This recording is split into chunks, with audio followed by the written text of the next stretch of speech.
Wildfires have been devastating the lives of Canadians this summer, and while politicians are using this as a campaign tool, is it really climate change that's the issue, or is it government action itself that's causing all of this distress?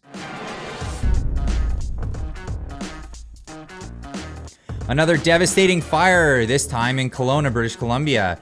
Do you think all these recent fires are from climate change or from arson? Oli London says on Twitter here. And well, I've got spoilers for later in the video. Arson is a big cause of a lot of these fires that have been happening over the course of this summer. Now, Justin Trudeau has been coming out and saying, doing his campaign ads, I guess. This is what he's been doing, coming out in person to talk about how other people have been having such a hard time. Well, let's just get into it. What is Justin Trudeau trying to say in this 2030 agenda speech? Asks government.exe is corrupt. And well, let's just get right into it. Extraordinarily difficult summer for so many Canadians from coast to coast to coast, as communities have been hit with wildfires, with extreme weather events, on top of all the other economic challenges people are facing. Right now, we're still very much focused on getting through the emergency phase we're in right now, but there's no question. But there's a lot more. Well, most people are trying to get through the emergency phase, and the government has not been helping with the emergency phase, locking people down in their homes. That sounds familiar, doesn't it? Locking people in their homes if they chose to not leave their areas. But their evacuation plans have been horribly brought through, turning the water off in municipal areas so people can't fight forest fires. Smoldering fires are a thing that are normal for people in some regions to put out on their own before calling a fire department. You just go up there with some water, go up there with some shovels.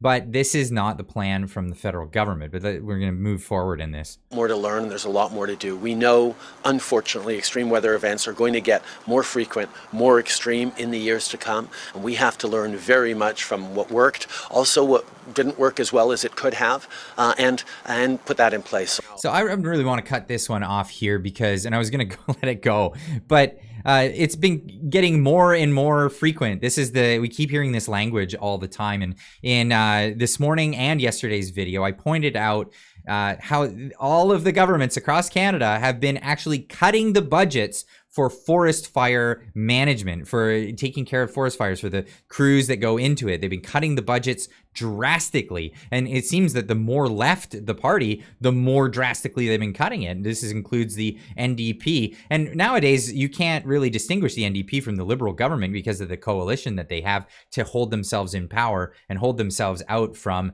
having another election here in Canada. And there's good reason why they don't want an election here in Canada. And we'll get into that with the unpopularity of the Prime Minister as it stands. But it seems that the government's getting in the way of this. But even though they keep saying it's climate change and it's going to get worse, you would immediately assume that this kind of thing they would add more to the budget for. But no, they've actually been reducing the budget. It's not usual for the Liberals to reduce budget on anything, if we've seen anything over the past 8 years.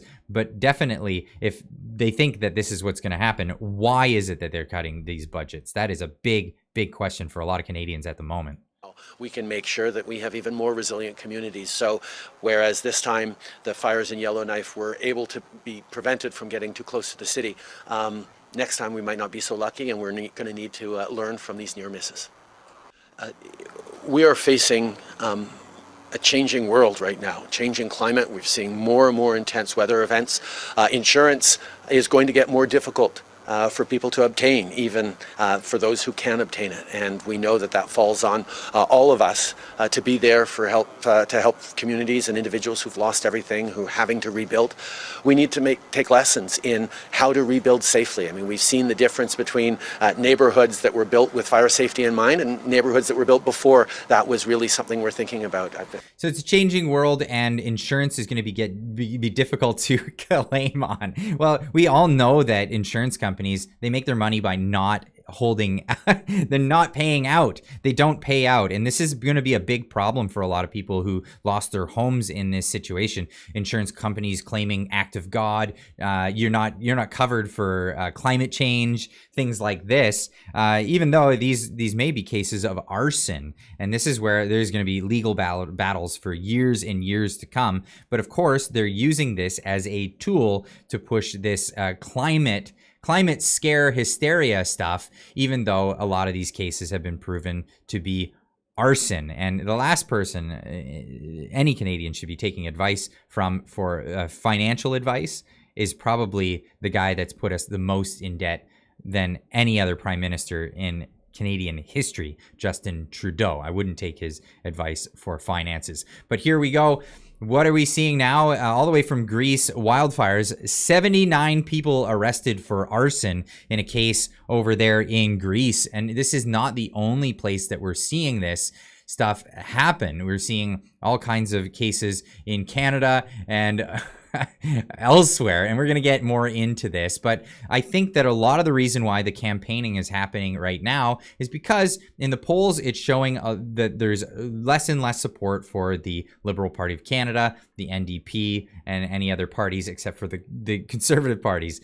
The Conservative Party has been gaining support because, well, now there's a leader that is saying all the things that Canadians want to hear, and then talking about the economy and things like that. But of course, we get climate scares as this comes up because, this is how we've been ruled over the past few years. It's anything that's an emergency. The government rules by emergency. They can come in and get their way easily when everybody's afraid. And, well, even some of the left-wing publications are starting to show that Justin Trudeau should step down before the next election, they're saying. Majority of survey respondents say. Now, this is largely because, there are liberals that want to continue to have a liberal party after Justin Trudeau is no longer a political figure. He's actually destroyed the brand so terribly in the time that he has been in office that it's tainted the idea for any voter to even vote for the Liberals moving forward. Look at what he has done, and it's not going to help the NDP with Jagmeet Singh because, well, he's shown all those disaffected Liberal voters that usually go towards the NDP because they don't like the Conservatives that there isn't really a choice with the NDP because they will just coalesce with the Liberals and let them push forward with their agendas. Now, if you're paying attention much to the weather, it has not been very warm at all this global warming that we keep hearing about that's causing fires. Well, it's been pretty chill in this time. And if you want to stay warm in this cool weather, hey, we've got hoodies. Everyone's been asking. Put out some merchandise, Clyde. Get it out there. I'm plugging the store. I've been plugging it all week. Go check it out. I've got Tamara Litch here, and she has been gracious enough to model it off. She actually got the first hoodie that went out. Zip-up hoodies, of course. I only do zip-up hoodies because pullovers are useless. I just don't wear them myself. But anyway, go check it out. There's limited stuff on the store right now, but we'll be having more moving forward. Let's get back to the story here. Now, it's interesting, almost no wildfires in 2020 when everybody was staying home during the COVID pandemic. Zachary on Twitter is pointing out it's almost as if wildfires were caused by human negligence or arson, not climate change. It's actually really interesting that period of time, there were hardly any wildfires. Why? Because there weren't people out in the bush. But it just goes to show. It's also interesting, 2023 is abnormally high right after the World Economic Forum stated it was going to ramp up climate alarmism. Hey, it wasn't just them that said that too. It was CNN, I think Project Veritas before O'Keefe left there. He got some undercover agents to go in there and talk to people from CNN. And they said, oh yeah, we're totally going with this climate scare stuff. COVID's over. Nobody's afraid of that. We're going to get into this climate stuff. Now we have a case. This is some footage that came out of British Columbia earlier, I think this week, when these people were walking away after this fire had just been lit and it's really going. Now they're speaking in French. Now I've spoke to some people who speak French, and let me know in the comments down below if this is incorrect, but it sounds like they're actually celebrating, not that they're saying, let's get out of here. And the notes that people have been putting up on this is that they're afraid and they're running away. It sounds like they're celebrating, but you have a listen for yourself and let me know what you think.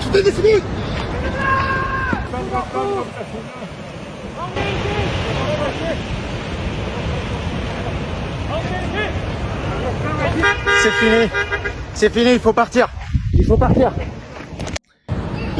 That sounds like celebration to me, but I had some people that have been celebrating, saying that as well. Now, we've seen on all over the world this is happening, by the way. We've had the cases in Greece where people have been arrested for arson. This is another interesting thing that came out of Turkey today, and this is not instead of incendiary devices, this is a device where it's a magnifying glass that's been put on a stick and elevated off the ground so that you could plant these things at night, and then during the day as the sun comes up, it would light things up. And this would actually make a lot more sense to that footage that came out of Quebec earlier this year. I think it was in June, when there was a bunch of fires that all lit around the same time. And it just happened to be as cloud cover left the area. Now, people were saying that it was caused by lightning. It was kind of weird that all these different fires, all in different areas, would all light up around the same time as the lightning. The lightning could have struck many different areas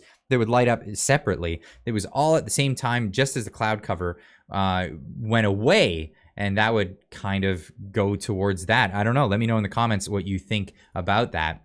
The Ferryman's Toll getting on Twitter to say they literally use an image of people committing arson as propaganda for the climate change arsons. Climate is everything. How the pandemic can lead us to a better, greener world. Time magazine showing people lighting the planet on fire.